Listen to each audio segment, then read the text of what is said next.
Alrighty, welcome everyone. I'm Teeaboo, and I am here for Dandadan, Season 2, Episode 8, titled You Can Do It, Okaroon! Which sounds really good, and I think he probably can. I don't feel great in driving threats from this current situation, except the ones that are directly related to our friend group. Let's back up. We spent a little bit of time last episode at the Maid Cafe, quite a bit of time actually, partly to embarrass Momo and also partly to be pretty darn sweet, especially with Okaroon returning after her workday was done to meet her, and the moment that we get that's just loaded with so much emotion when she steps outside of her workplace and sort of looks left, looks right, finds herself alone, and is expecting that, but there's something about the camera work that tells us that she's hoping for something more than what she's expecting. And it's not there. She doesn't drop into despair or disappointment after all it's what she expected. But when he does emerge out of the lights and run up to her, it's elation. It's so good. It's so great. It's a fulfillment of what could be. And it's like trust and love and is really good. It's really good. The second portion of the episode, we spent with a bit of tension building.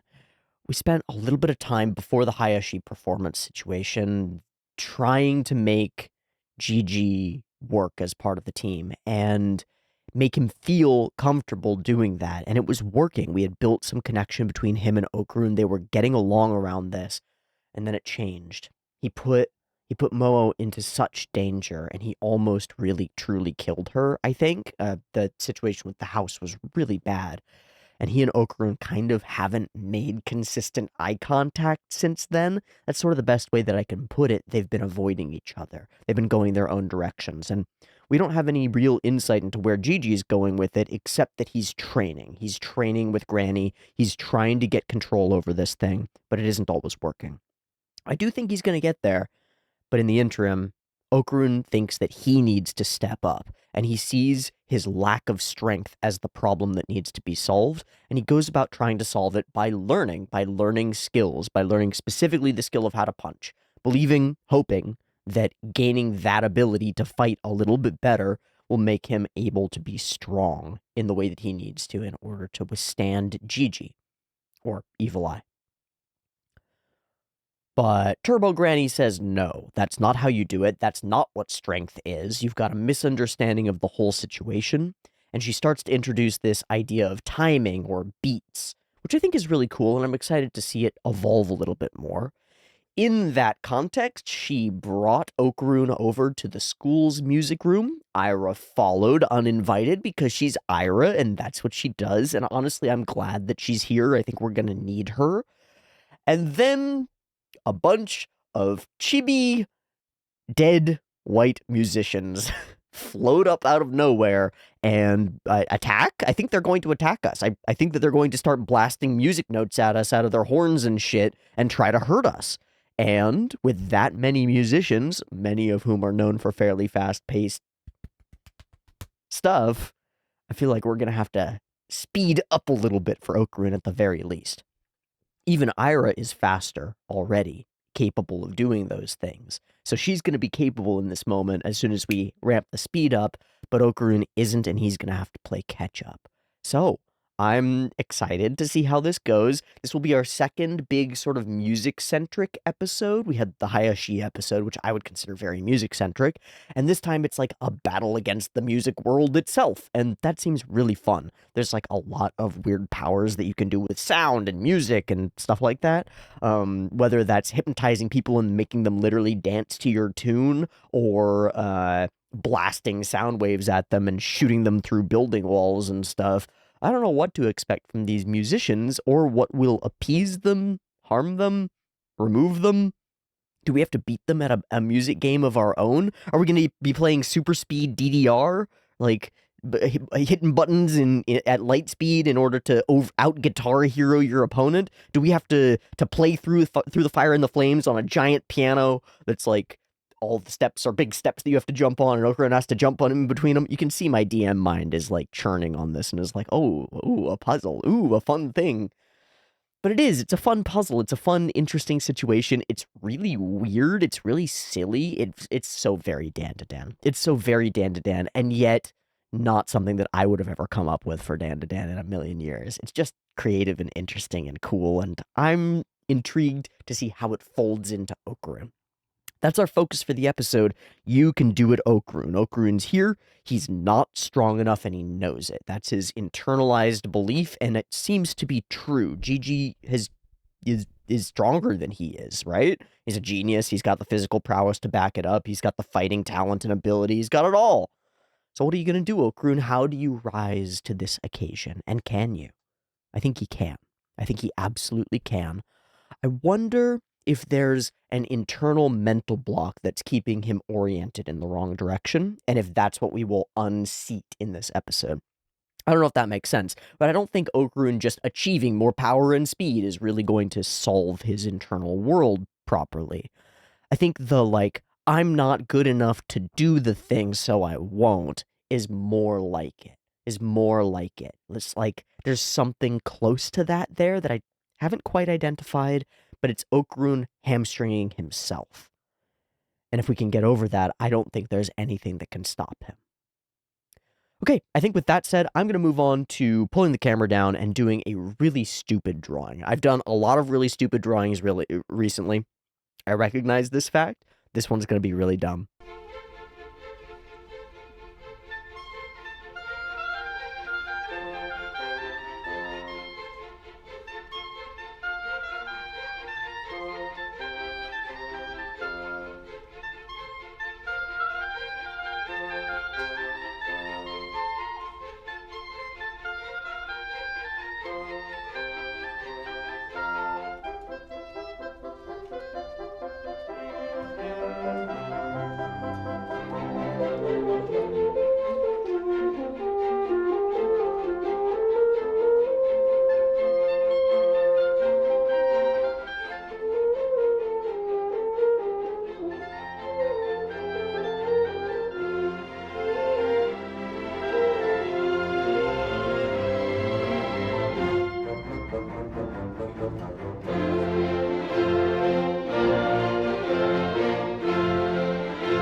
Dumb part.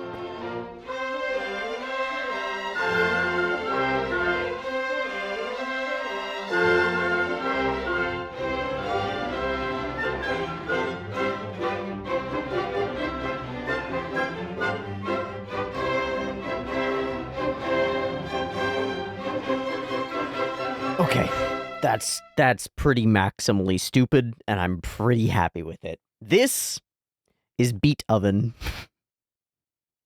It's an oven that makes beets. That's the whole joke. That's the whole joke. That's what all the effort was for that. He's even got the hair. Ooh, shit. Okay. I think I'm stupid. I thought about trying to do multiple of them. So, like, try to draw a Beet Oven, and then try to draw Mott's art as mozzarella art somehow, but I could not for the life of me figure out what Mott's art would be. What is that? Or chopping. I could try chopping, just a cutting board or something, but none of them were as striking, interesting, or incredibly stupid as Beet Oven. Beet Oven is good stuff. All right, Beet Oven has been born, and I'm glad. I have no regrets. The world will never be the same again, but I think it's a good thing. I think the world benefits from having Beet Oven in it. And now let's turn our attention to Dandadan. Season 2, Episode 8, where we will fight Beet Oven and his friends. I don't know if they're friends. Maybe just allies. And the other composers and artists from the distant past who have decided to attack us. I'm hoping that Okarun learns some cool stuff. I'm hoping for a really awesome battle sequence because there are a lot of factors in play and it feels like we could do a lot with that. I'm interested in what will happen. This is Ira and Okarun off in potentially like an ethereal spirit land fight situation, which has brought characters together before and might bring them together a little bit in an interesting way. Maybe not in the way that Ira's hoping. Yeah, and I hope that we get to return to the team with a little bit more confidence in Oakrune. And I kind of feel like while Oakrune will return with a little bit more confidence, he'll arrive to find Gigi having a little bit more confidence too, because Gigi's working at the same time. And then maybe we can sort of match things up and be like, "Oh, you're working on this and I'm working on this." We haven't been talking, but we've both been still dedicated to our core goal of keeping everybody safe, and so we're on the same page and we can reconcile. That's my guess. That's my set of guesses for the episode. Let's watch the episode and find out how wrong I am. It's always exciting. Okay, I've got episode 8 of season 2 up and ready to go. There'll be 2 versions, picture in picture in the description, timer on YouTube, early access on the Patreon. It's $1. Check it out. And a beep timer. Let's go.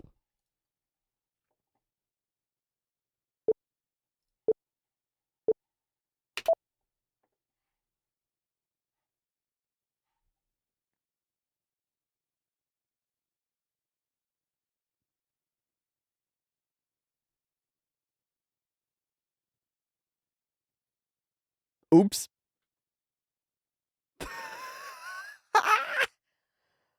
So Disney. Thanks, Granny. Well, she wants us to fight.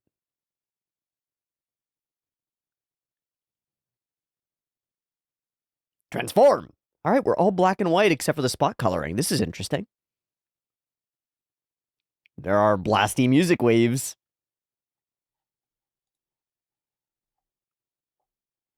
Beat, beat, beat. Oh, shit.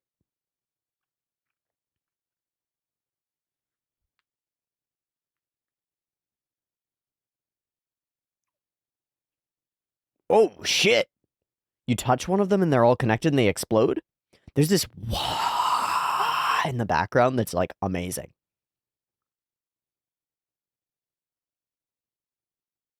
This is DDR, isn't it?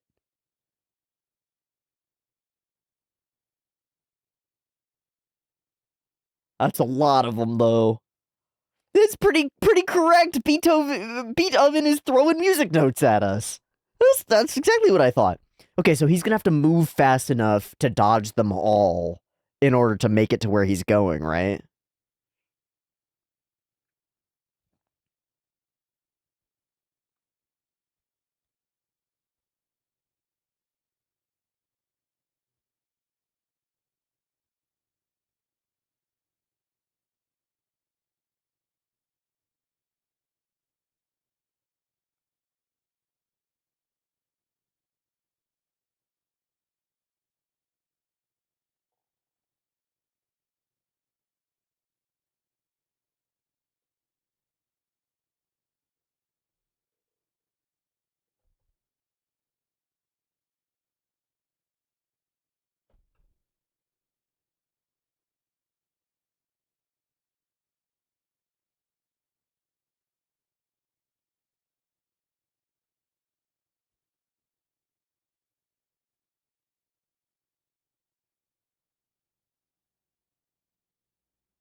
God, this OP's so damn fun. I know I say it every time, too. I feel like a broken record, but golly.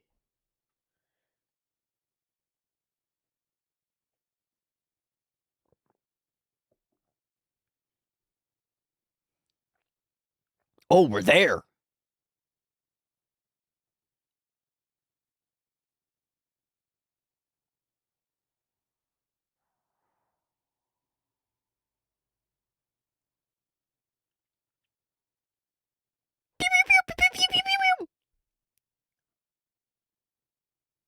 Ah. Ah.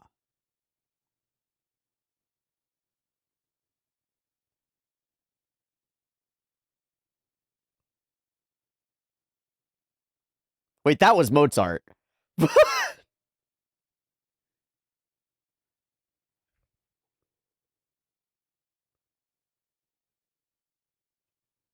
I don't recognize most of them, and that's okay.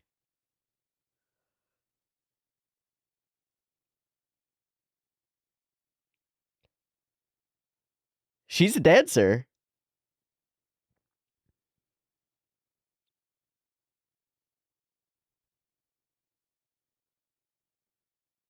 Smack, smack, smack, smack, smack, smack. What? What was that? His voice became Turbo Granny's voice.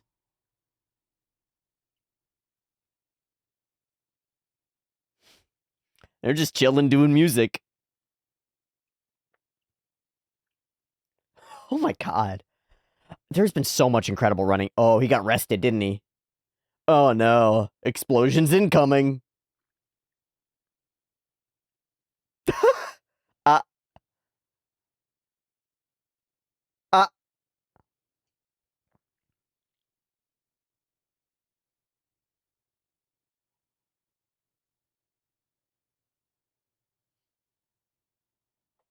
Wow, that was cool. That's like 4 scenes of Ira running in really cool ways.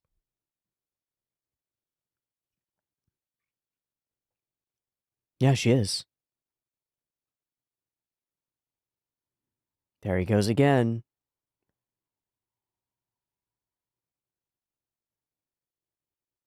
You have, though. You have, though.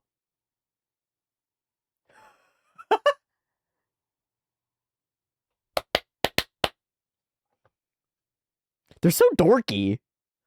And they don't seem to be working together.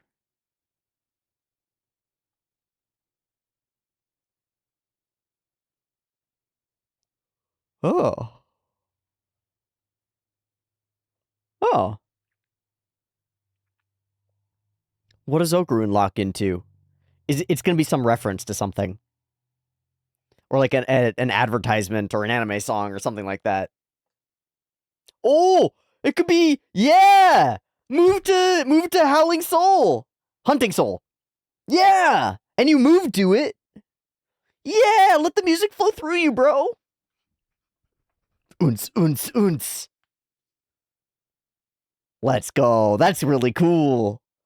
It does connect to the other music.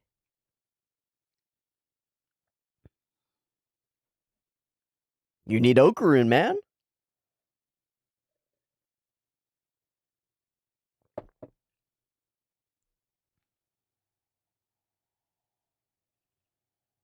The flow of the hair is just awesome.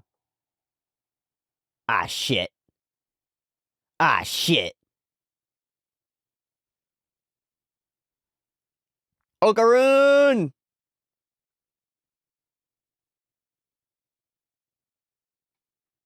I don't think so. We get the song reprised?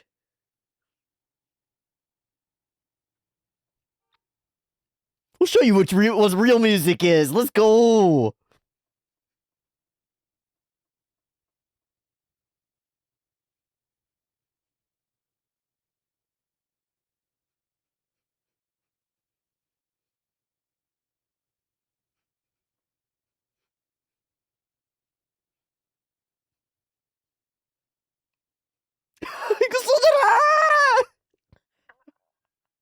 You better hate it. It's made to make old men like you angry. That's what that is. That's the purpose of that music. That's why it's loud. Ah, get your head bobbled off.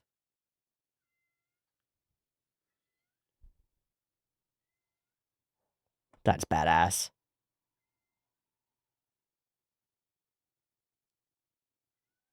Okay. Portrait. 1 down, 5 to go.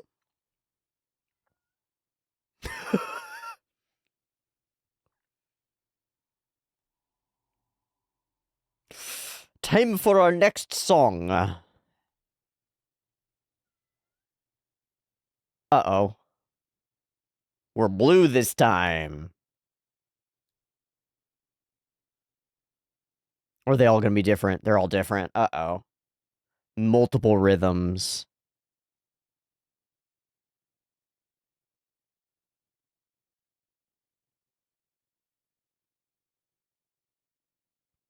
The animation on the music notes moving is beautiful.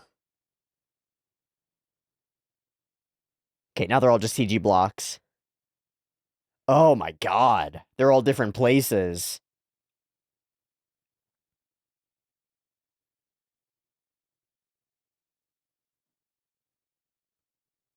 Insane.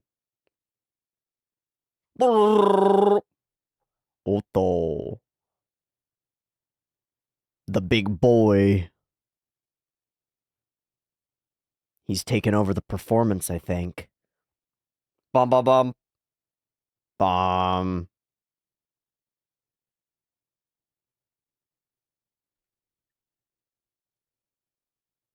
Oh my god! Oh god.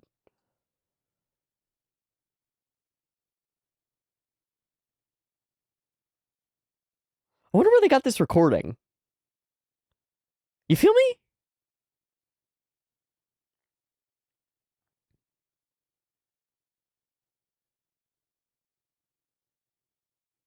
Like, I wonder if they recorded it for this. Oh, fuck. It's a full choir.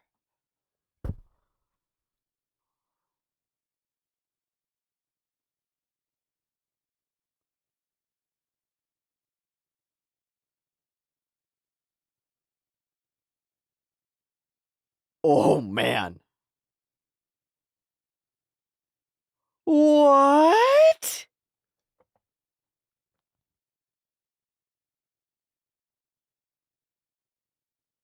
They're just opera goers? Just a sea of opera goers? This is a nightmare.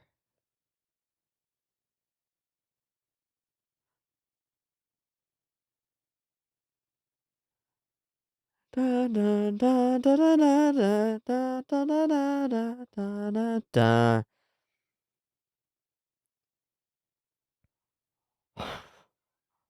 What scale? All right, guys, blow through them. Just blast through them. You got it. You can't fight them one by one, guys.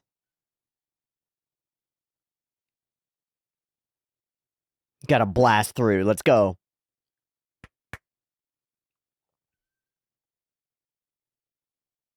Shoot.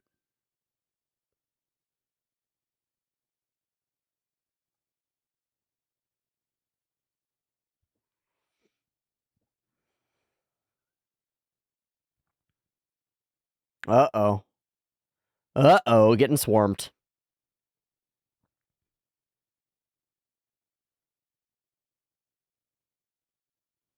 Spin to win? Ooh.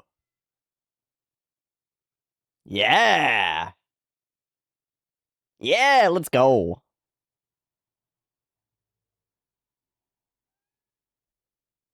It's kind of beautiful, too. And it's kind of Attack on Titan. Oh my god. Yeah, get them to beat each other up. They're big. Oh shit. Oh shit.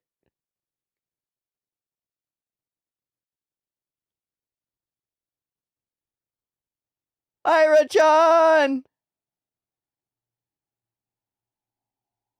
Whoa, that was her thinking about Okarun?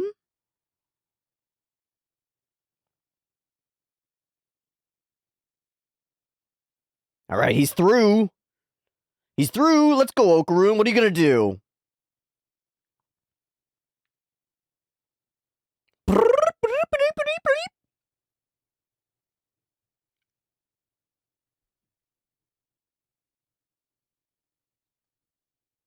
Oh my god.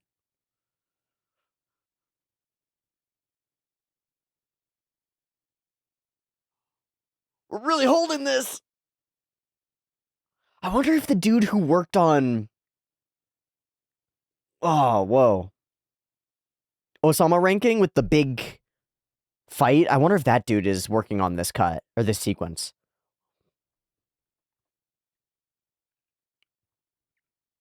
Let's go, Ira. Taking down giants.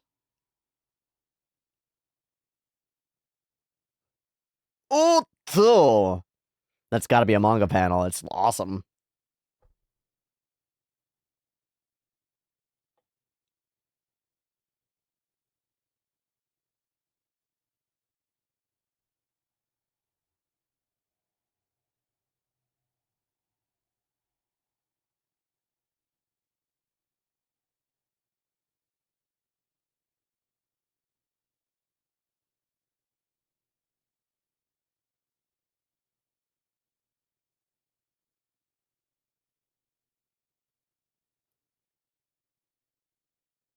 Oh.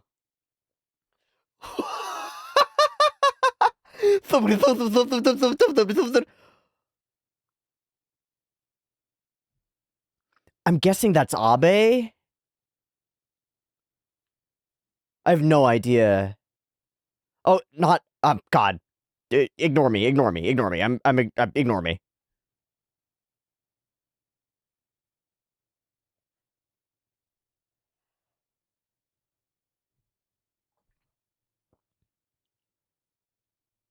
Got to get them all.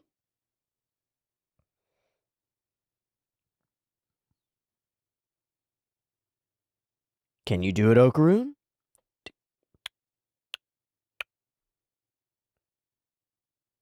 He feels it.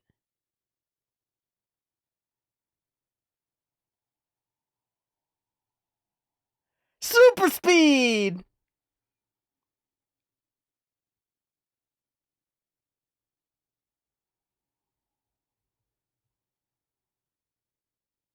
Your performance is over. Oh, he hit them all. Bam, bam, bam, bam with a bow. So he did it all within one beat, huh? No. Okay, that's gross. Victory.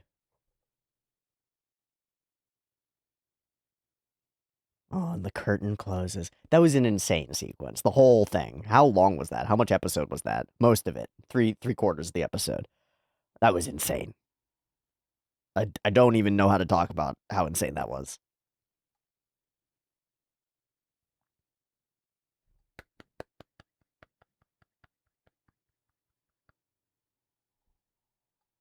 Oh, oh, this is a cutie moment.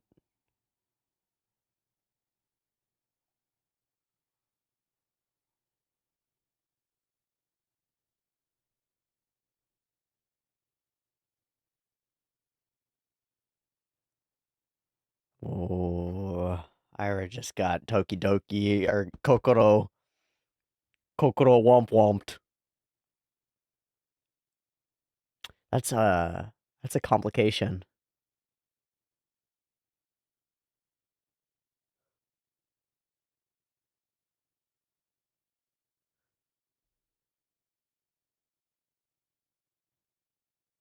Ah,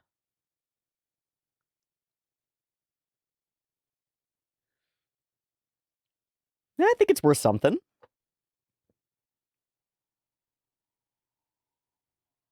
More hints at greater things to come. Whose? Oh. Oh, those angry men who stare down at us. That's cool. We can come back and okay. We can come back and practice. Or not.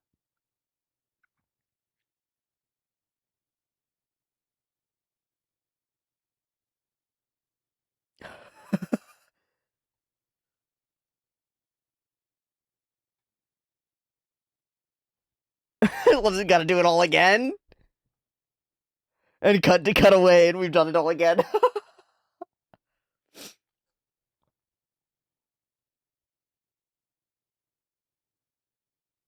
He's right, but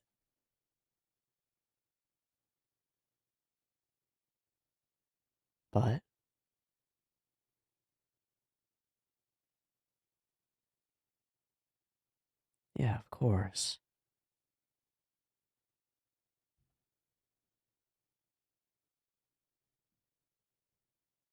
Hmm.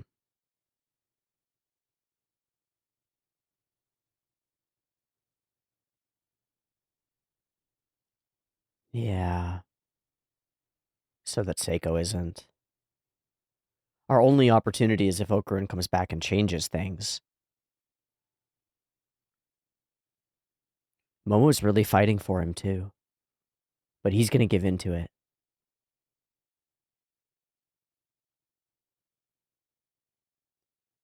Oh, that's Okarun. Is he about to challenge him or something?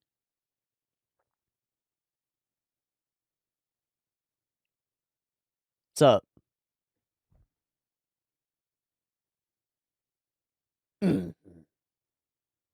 Squad.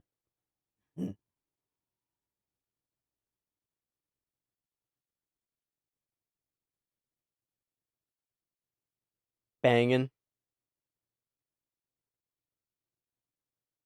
Cold water? He's gonna transform him and fight him. Let me have this fight.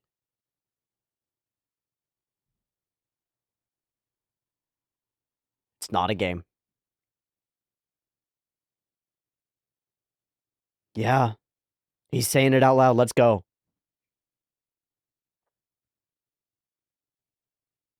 This is that road to reconciliation. Yeah.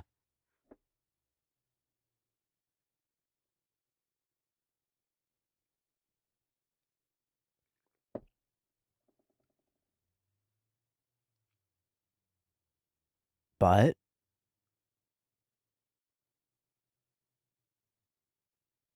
it is badass. Okay. Okay.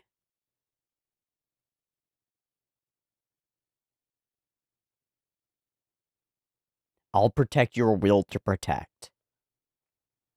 You shut the fuck up. No, we haven't. You decided. Let it happen, bud. This man has fire in his words. Yeah, don't shame his strength.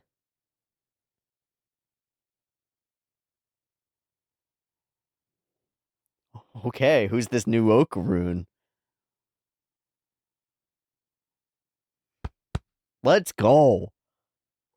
This is leading toward next episode, right? Yeah, okay. Splish splash. Oh, he's ripping through. And he's ready, too.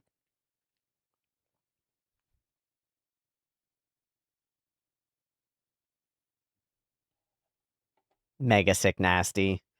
Mega ultra mega sick nasty. Beet Oven. Oh, that was fun. This was an all pedal, no metal kind of episode, huh?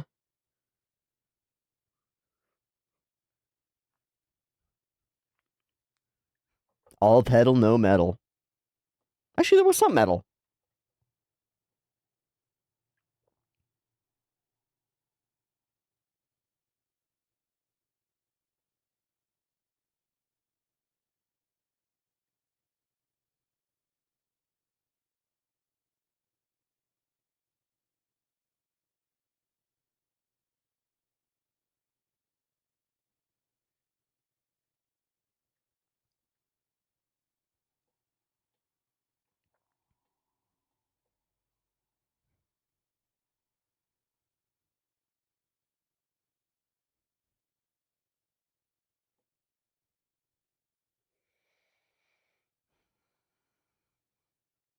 Oh, Ludwig van Beethoven, Makoto via audio stock.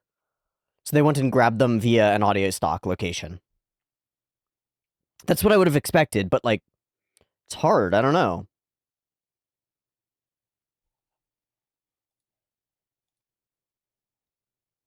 Saw preview. Okay.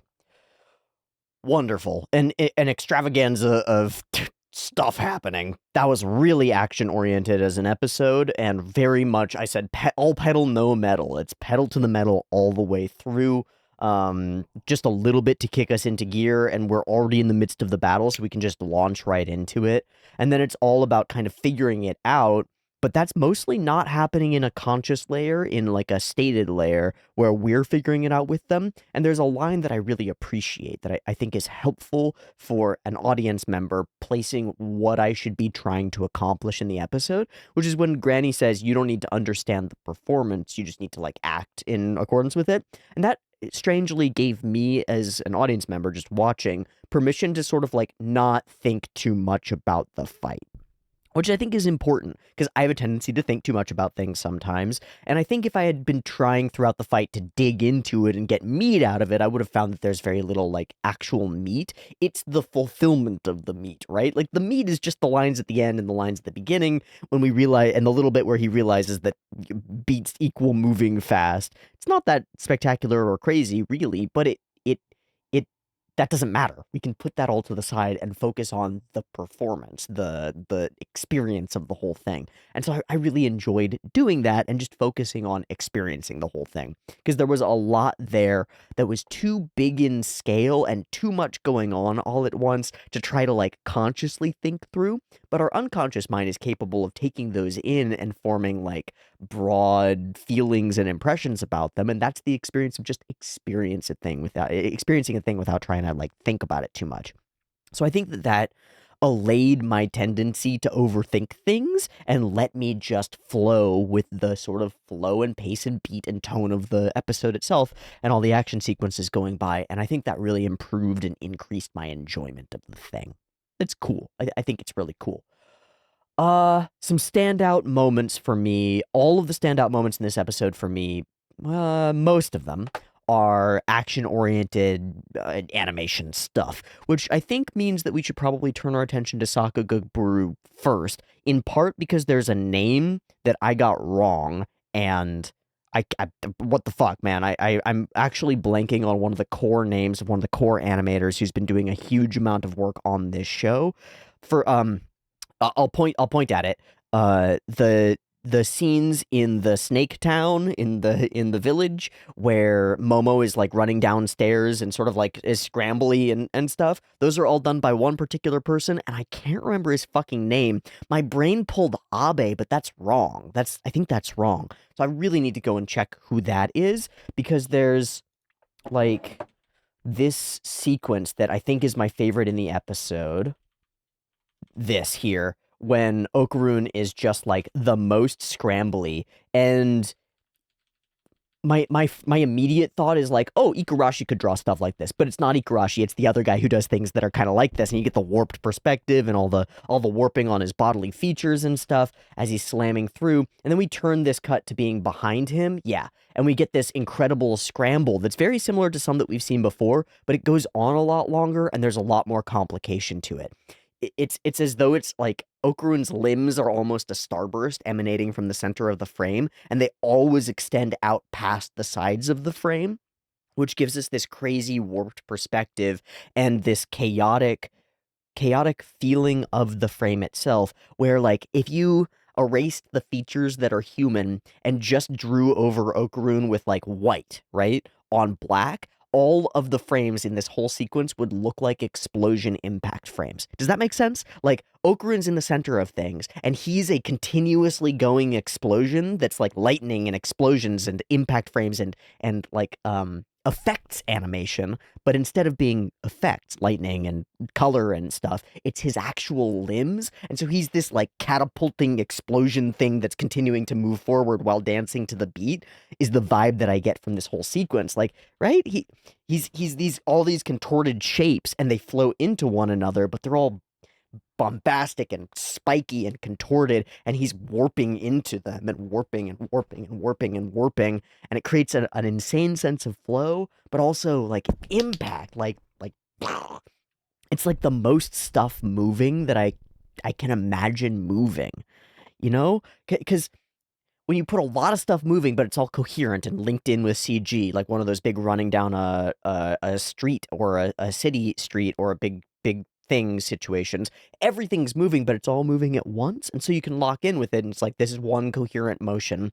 And it's kind of like being in a car. You're going 70 miles an hour faster than any like mammal should ever be going. But you're able to just sort of acclimate to it really shockingly fast and be like, everything's moving all at once. It's all moving all at once. It doesn't matter. And then something moves outside of that pattern, like another car veers out of their lane, and you pick up on that, and it's striking.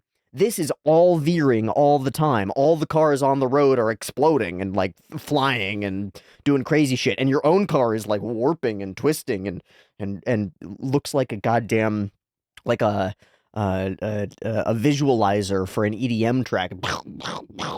Right? That's what Okarun looks like here. He looks like a sea urchin, right? Visualizer for a music track. He's just bouncing out in all directions like this. And I think it's freaking awesome, and I want to know who did it. Oh, get go, got it. I gotta look. I gotta figure it out. My brain is actually frying on who the person I'm trying to think of is. And once I know who the person is, I'll be like, okay, that's who it is. Okay, the person I was thinking of was Genta Ishimori. I started by searching for the previous episodes back a ways. For some reason, my brain went Abe, and I was thinking of Genta Ishimori. Also, Ebata, I would expect to be in this, and Enomoto, I would expect to be in this. Let's go to the proper episode. I think it's 19? Ooh, it's 20. Okay, cool. Cool. I see a Genta Ishimori cut, and I'm going to, on a limb, go out on a limb and guess that is the cut that I was just talking about, because the Genta Ishimori is the man that I'm talking about. For some reason, my brain went Abe, but in describing like the scrambly figures and stuff, I think it's coherent, makes sense. That's who I'm talking about, Genta Ishimori. And let's see if I'm correct that this is the cut that I'm thinking of. Let's go! It is! Okay, cool. Cool. My eyes have not betrayed me completely. My brain has a little bit because it was like, oh, that's Abe, which is crazy. Abe is flame and fire in Monogatari. Genichiro Abe is who I was thinking of, which is wrong. And his top cut will be Araragi on fire. Yeah. And then immediately after that will be the one with the panty shot of what's her face as she's fighting, and the one in Sangatsu that we looked at, and the one in Kizu where we're like flying around and stuff. So this is who I was like, who I got it wrong about. And there are elements that make sense there, but that's not who we're talking about. We're talking about this boy right here, Genta Ishimori, making this cut work. And I mean, God, it's like genuinely the most incredible cut.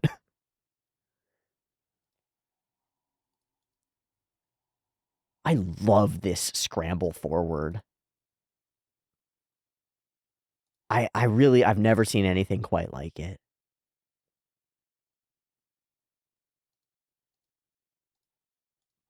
And it just keeps going too. And then it locks into like the overwhelming scale of this whole thing with this sea of people that could be so far away that they're just abstracted into blobs dripping and gooping all over this orchestra like auditorium situation. Boom. That's really cool. Okay, I'm gonna go through all of them now from back to front, least popular to most popular, okay? Because that's what I want to do. I think that we can get a good understanding of of a lot of the episode by doing this, and then skim through the portions of the episode that we don't cover in looking at the Monosaka Gaburu, and we'll just call that a good way to look at the episode, I think. So let's just jump through all of these.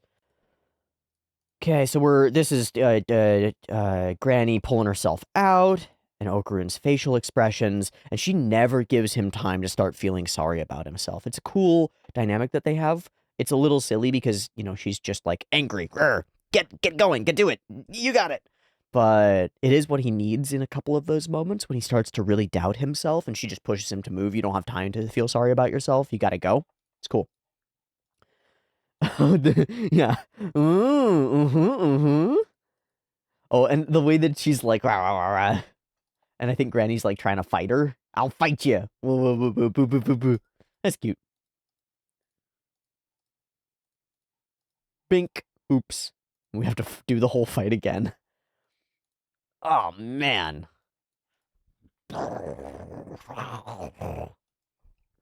Stuff like this adds so much to creating a sense of scale. And this episode, I mean, this fight felt like really big scale. Oh, this is the big explosion when we get slammed down and he emerges out. Fucking cool. Shing bang chi. Oh la la la. Big guys being big and acting in slow-mo is really cool. Nothing else like it.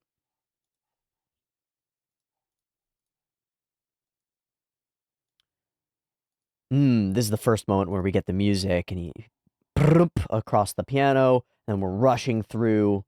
Then he touches one and it all clicks and explodes. The way that all the magic of this is sort of shown to us, we get Granny who tells us, like, those are bombs, they're gonna explode. But he touches one, they all, like, link to each other. They're all interconnected and it explodes all of them. It's kind of cool. It's kind of really neat. It sets up a bunch of rules that we don't understand and have to learn as we go, but then it doesn't stop to tell us what those rules are. It just lets us understand them along with the characters, and then the characters move on to their next step and keep it moving. It makes the pace just lightning fast, just absolutely breakneck. Okay, I think this is the first of the Ira dancing, running, jumping, swinging, her hair flipping around sequences. We've talked a couple times about secondary motion in Dandadan, with the smoke following after Seiko when she's fighting, and some hair following, I think with Ira in particular. But this is just another example of it. She's doing really solid running animation, but then every big motion that she has gets to be accented by the hair, and lets us add a bunch of fluidity to what's otherwise sort of jerky animation stuff, you know? So it ends up managing to do the jerky things and then ends up managing to be incredibly smooth feeling because of the ribbon dance of the hair, letting it all flow and flow and flow. And they're not bumping it to ones to make that feel more smooth or anything like it. It's still twos, twos, twos. Really cool. Whip. And then bam, she gets one. It's good. And another. Yep. More of Ira dancing and oh man, figuring out the choreography for this and how to plan it forward must have been really a challenge. Cuz you've got some stuff to work off of the manga, but the manga pages have to be static, and I doubt that every time that Ira appears and is doing one of these, it's drawn as like, multiple figures of her dancing across a panel with like lines showing that they're flowing together. I doubt that that's what we're doing. So I doubt that we have like a coherent knowledge just from the manga of what Ira will be doing in all of these moments. I think they had to fully choreograph it and figure out how she was going to act. And then I would expect that they'd have to study rhythmic gymnastics because that's the closest thing that I know of, because they use a ribbon in order to create a bunch of motions and choreograph them together the way that like kung fu movies do into an interesting sequence that's really fun to look at and makes Ira impressive and badass and cool as she's also sort of dancing and doing ballet and all this stuff. Fucking rad. Okay, so this is later when we get all the different music notes coming and the different backgrounds all at the same time. What a crazy scene. Bobble bobble bobble bobble.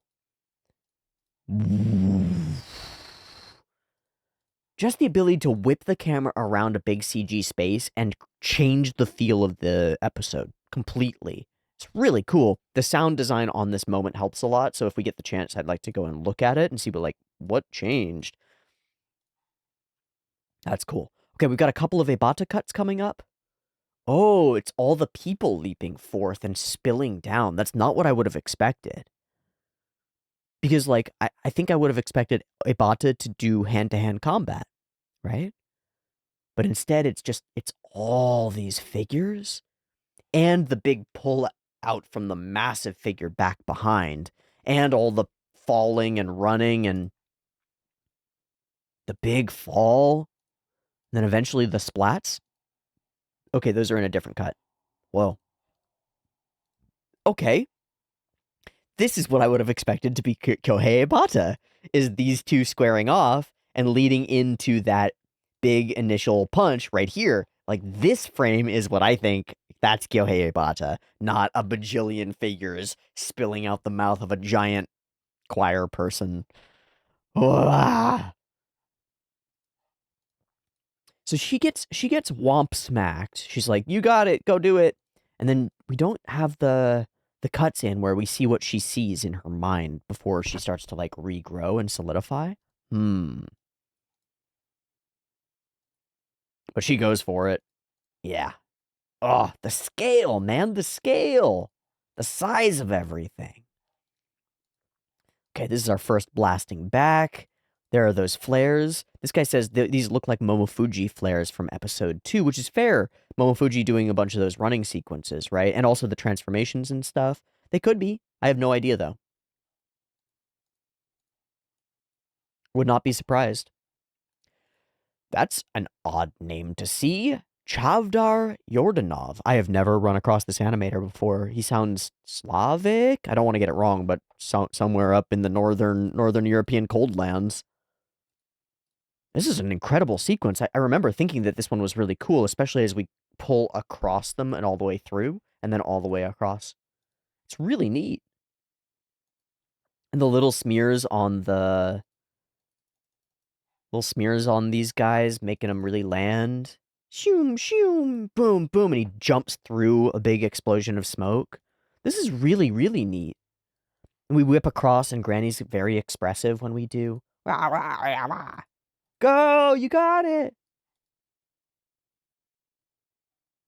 Oh, what a wonderful cut. What have you worked on, Chavdar?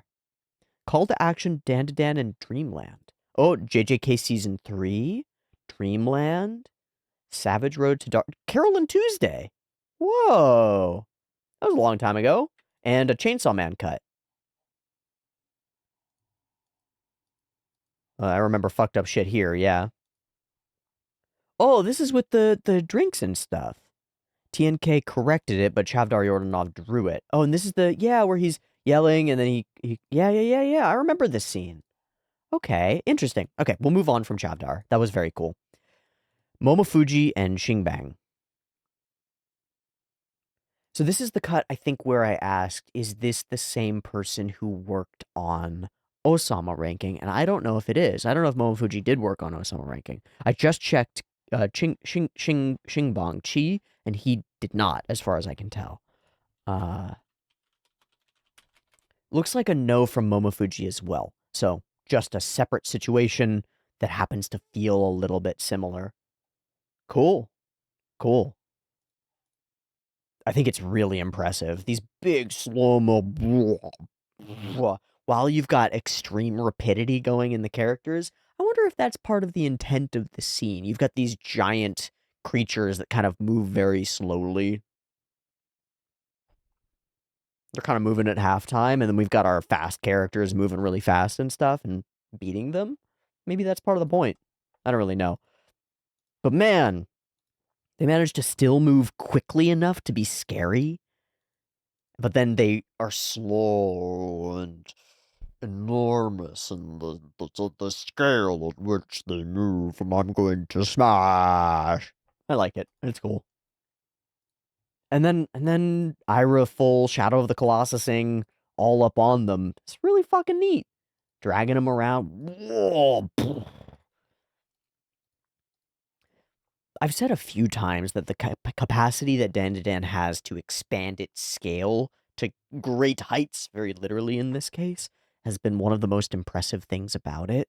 Because it happens so fluidly. It happens so damn fluidly that we get up to these enormous battles, and suddenly we're in these strange spaces with giant creatures, whether those are Loch Ness Godzilla under the sea situations or giant aliens in your like in the spirit bubble sort of situation around the house, or this.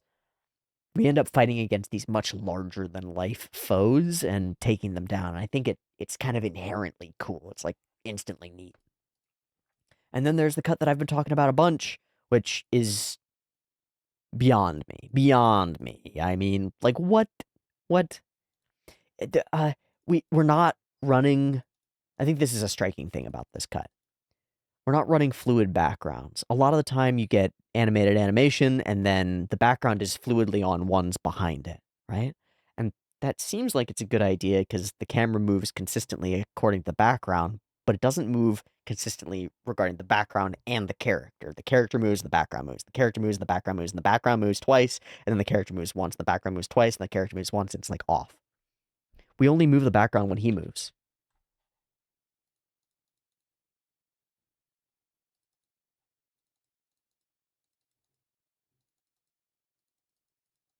In fact, every time he moves, we move the background.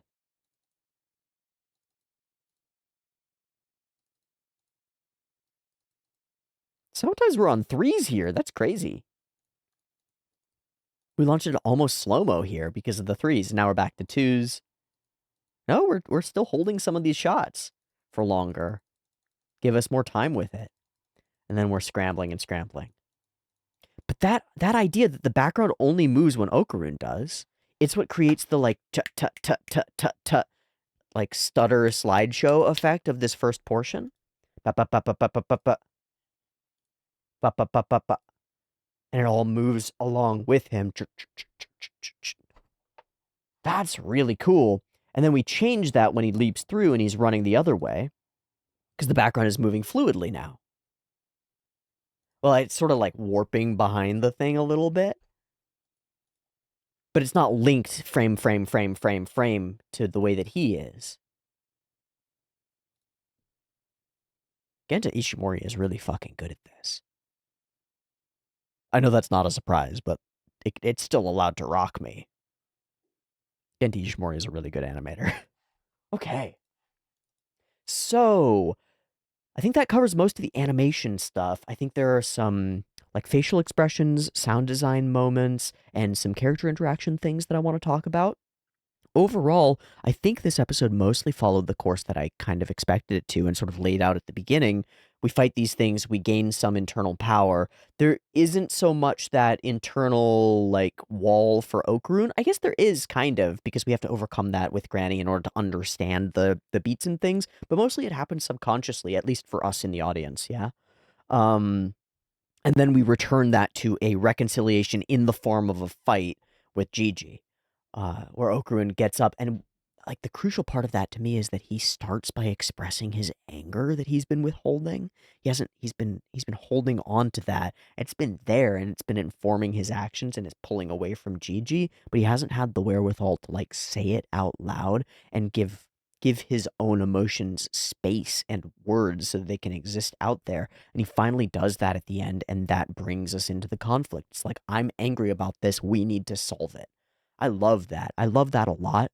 I I think that it's a very good opportunity to pull away a little bit and talk in a more broad sense about anger as an emotion. Anger is protective. Anger is valuable. It is a good emotion. It is in you for a purpose. But in modern societies, we, especially men, are socialized strangely around anger. It's one of the only like allowable emotions that men are like socially allowed to have.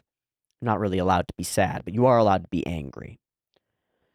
Um and it's also a like anti-socialized emotion. It's considered bad and wrong, and lots of people have an idea in their head, whether it's come in through media and portrayals of like, oh, the angry father, the angry man, or through conditioning. The people in your life say like, don't be an angry man, don't be like your dad who had anger problems, whatever it is. um Anger is also not an allowable emotion, at the same time that it's one of the only acceptable emotions that men are allowed to have. So when you are angry, and justifiably so, like somebody has done something wrong to you or to somebody that you care about, that's the circumstance here, right? Gigi is acting selfishly. We talked about this a little bit. He's acting selfishly, and his actions caused him to harm Momo. He didn't want to, but he still did. And Okarun is angry about that. He's angry about it. Why? Because he wants to protect Momo. Is that anger bad? Is it a destructive emotion? No. In this circumstance, it's exactly a protective emotion. It could become destructive if it overwhelms Okarun, and if he doesn't channel it somewhere useful, or if he tamps down on it and represses it and pretends it's not there, and goes, everything's fine between me and Gigi, I'm just not able to look him in the eye or talk to him because I don't like him very much because he keeps hurting people, and I'm angry about it, but I'm not allowed to be angry about it, so let me tamp that down and pretend that it doesn't exist. That's not going to work. It's not going to work. Anger is healthy, or it can be. And so Okarun stepping forward, having figured out what he needs in order to like stand up with his anger and give it space and respect his own emotions. He stands in front of Gigi and tells him how he feels. And that's the first step, man. That's how you express that properly. Is like, I am angry about this. And that means we need to change something. So let's work on it. Let's change something. And the working on it has to be a fight. And Gigi knows that, and Okarun knows that. So that is a little bit separate, a little bit different from the like real world. Real world, you actually want to avoid a fight, right? If you can find a way to healthily express anger, like, I am angry about this, but I'm not going to act on that anger. I'm instead going to act to talk to you and work it out so that you're not doing things that make me angry anymore. Because neither of us wants this circumstance. That's like one of the roads out of that situation. And so I think we demonstrate that really effectively here, and I hope that it works out. I really hope that it works out. Incompetence! I wonder what voice actor they got to do that. Oh, it's not us. It's you. I love the black and white and the spot coloring on the characters' hair and faces and stuff. It allows us a little bit later to bring in a couple of cool, explosive, colorful moments that I think is really neat. But it also just makes them more striking and stand out, especially when we get big and broad and there's a lot going on. We can hone in on the pink dot and the red dot and know where we are. That's cool. I wonder if that's why they did it, or if they just felt like it would be the thing to do. I don't really know. All the floating symbols strike me as really hard to do. Whether they're CG or not, you still gotta place them all and put them in space, and there are a bunch of times when they're not CG. Like, I don't think they are here. I gotta let a kitty in. She's meowing at me. You wanna come say hi? Or are you gonna just go to your perch? Perch it is. It's super windy outside, so she's been enjoying, like, sitting looking out the window and watching trees move. Bam, and we're into it, and we're running, and it's kind of awesome, and everything explodes. Dumbass, you gotta dodge them. Huh, Pastoral Symphony, Symphony 6, Beethoven. Wow, okay. That takes us to the rice paddies, the pastures. Somebody says it's not a rice paddy, but it definitely is, right? Little cross-culturalization, I guess. Okay. Choo-choo train entering platform 6. Poop poop is definitely Mozart, right? Okay, I looked up the music references and it seems to be a lot. Heavily German ghosts. It seems like the site that they get to when he says it's not a rice paddy is actually the Qingdao site of 1914, where the Rising Sun fought a battle against the German Empire. The ghosts being all German is interesting, and apparently there would have been barley fields and a famous brewery and a railway station that had 6 platforms, as Dvorak says, because that's Dvorak who says choo-choo platform number 6. Poop poop is definitely Mozart, because Mozart liked poop. And there's some other stuff. Frankly, I don't care. I'm going to lean on what Granny says about, like, it doesn't really matter. And try not to, you don't need to understand the performance. And that's totally fine. Increase the tempo. I really like, this is just like a little pull-out scene where stuff is whooshing around him, but I really like the feel of it. With the pew pew pew pew pew. Yeah. All right, Ira running, jumping, dancing. No time to admire. You have to dodge just as well. Why does his voice become squeaky for a second? Oh, he gets hit by a sharp. He gets hit by a sharp. That's so silly. So we didn't see a lot of these in the Sakoboru scenes, but there are a bunch of moments like this where we run with a character across and then open up the field a bunch. I really like them. And this moment when Ira is sort of dancing, yeah, we didn't get that one in the Sakoboru either, where she's in the background and Okarun's in the foreground, and she's still doing these really interesting like flip flip flip flip. How spineless am I? I've fought so many powerful opponents, so I thought I got at least a little bit stronger, but I haven't at all. And there isn't really an answer here. It's just stop whining and moping. You don't have time to be doing this. If you've got time to whine, then move your spine. If you've got time to be complaining, get going and do the work. Okay? It's not really an answer, but we do get to see Okarun's mental state, like where he's at. He's like, I've done so much and I haven't improved. I'm not good enough. Blah. Self-loathing. You don't need to understand, just listen, move toward any music that you know. And he doesn't know any music, but he does know some music, and we get to bring it back in here. I was so touched. Still classical in the background, though. Right up until he actually brings it forth. When does that happen? Ira gets all stuck, and we're getting a bunch of notes. And then it emerges out of the clouds. Oh, wow. Yeah, let's go.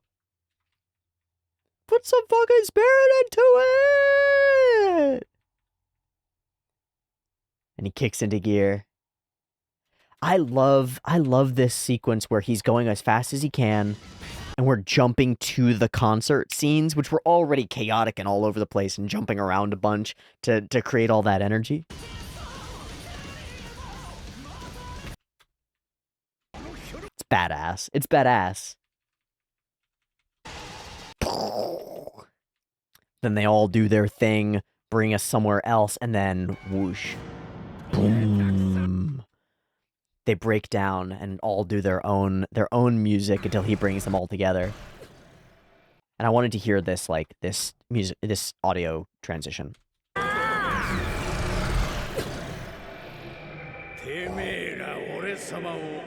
then big resonant, lots of reverb. Symphony number 9, choir ensemble. Oh, gigantic dudes in spotlights. I think this is why they did it in black and white. It also gives a particular feel and like old school vibes maybe, but I think this would be exponentially harder to do in color. That's just me. That's just my guess. Because there's you'd have so many more features and details on everything, and this way you just need to deal with light and shadow. Light, shadow, background, simple. And it makes them spooky too. Spooky and faceless and bleh. I feel like I've seen something like this, but I can't place it. Just mouths spilling open with horrible goo coming out. It's almost Dark Souls-y. It's cool. Ah. Get overwhelmed by the crowd. And the battle is insane, but relatively straightforward, right? Gotta get through the big crowd of people. Gotta deal with these enormous monsters. Get them to fight each other if you can. Ira gets whomped, tells Okarun to go. So I do want to see this moment.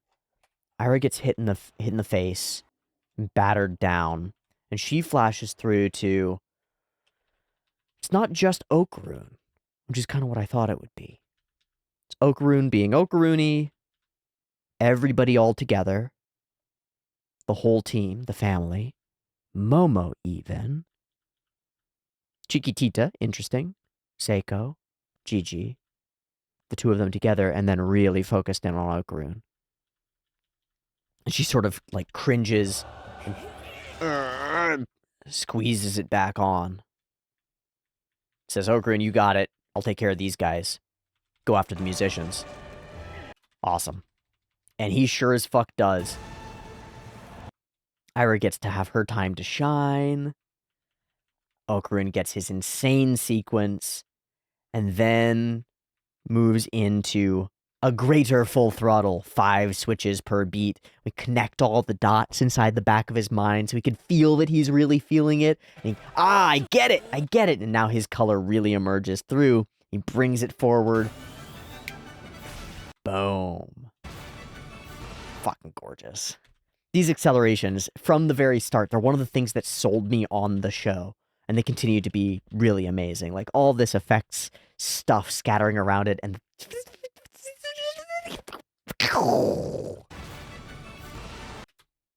that's awesome.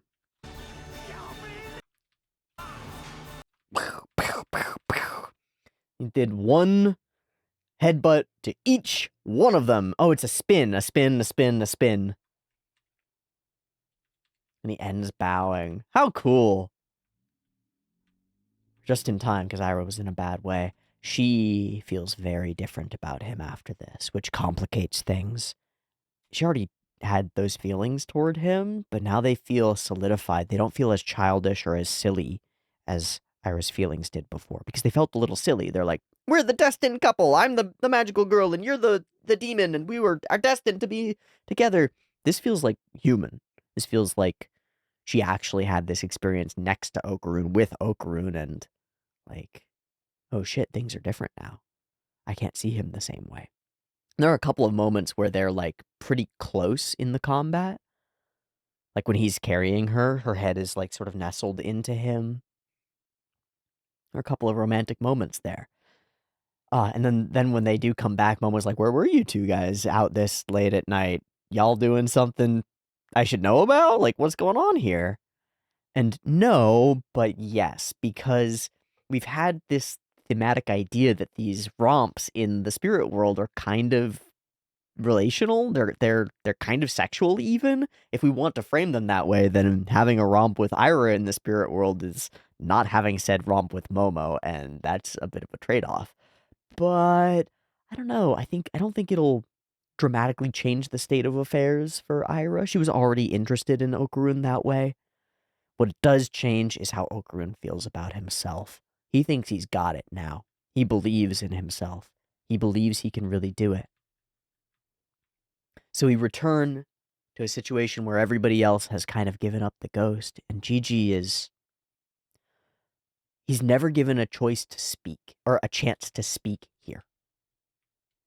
Momo tries to back him up, right? He's making it. He's getting there. You said we were going to be family. But Manjiro is completely against it and says exactly how it's gonna be. And then we're interrupted. And Ojijin. It's pretty badass. Hey, where have you two been? Let's do it. Nobody meddle, please. Not a game. I was really pissed off, and he sees it in his mind's eye. For a while, I thought we'd somehow get through this, but this is not simple. We can't ignore this. But everybody's trying. It's really absurd, but that's badass. I like this, okay? So he's like, you're all trying to accept Evil Eye, and that's really absurd. It's like the stupidest thing that you could do. But also, I'm half demon, whatever, right? You've got magic powers. Ira's matched up with acrobatic Silky. Yeah, it's absurd, but that's badass. Going for the absurd and trying to make it real when it's something that you want, when it's something that could help and protect the people around you, that's badass. So I'm pissed off not at you guys for doing that, but at my own weakness because I'm not able to do it. So I will protect your will to protect Evil Eye. That's really cool. It reminds me of, like, I don't agree with what you've said, but I'll fight to the death for your ability to say it, right? For your right to say it. It's like that. It's like, I respect your will and your choice, even if I don't necessarily agree with it, or even if I think that it's absurd. I think that the drive that you have to pursue the absurd and make it absurd, make it real, is admirable. And so I'm going to fight for that. I'm going to fight you for it. Awesome. So it brings us to a perfect, he's got fire in his words. Don't embarrass him. Gosh, This strangely reminds me of a moment from Ashta no Joe, where this little kid is up there fighting in a boxing match in a prison, and everybody's like, "Oh, he's so little, he's got no chance, whatever." And somebody goes, he's got that fire in him. Please give him the respect of paying attention to this match. Like, he might not win it, but observe him, witness this. This is important." That's what this feels like. Is like, hey, this guy's on it. Don't cut him down. Let this play out. I like it. We're ready. We're ready. And Gigi's ready too. So this is where, it could all fall apart if Gigi goes, "No, it's okay." But Gigi's harboring this desire to save Evil Eye too, Mandra is sitting there telling him how it's going to be, and Gigi's like, I can't, there's got to be some way. It's got to be some way, but he doesn't have it, and Okarun shows up and gives it to him. "Okay, Okarun, I'm trusting you." Boom, bam. This moment when it, rips out of his foot is so goopy and crazy looking. Fist to foot, boom. And that's where we'll be picking up next time on Dandadan. Awesome. This was a really fun episode, sort of a one-off spiritual realm battle with all the musicalness that I could possibly expect and some silliness to boot.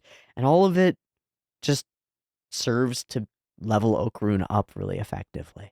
I like it. I like it. That was a good time. Thanks for watching the episode with me. I'll catch you next week for the next one. You can get a little bit early on the Patreon, linked in the description. Otherwise, I'll see you right here on YouTube for the next one. Much love. Peace.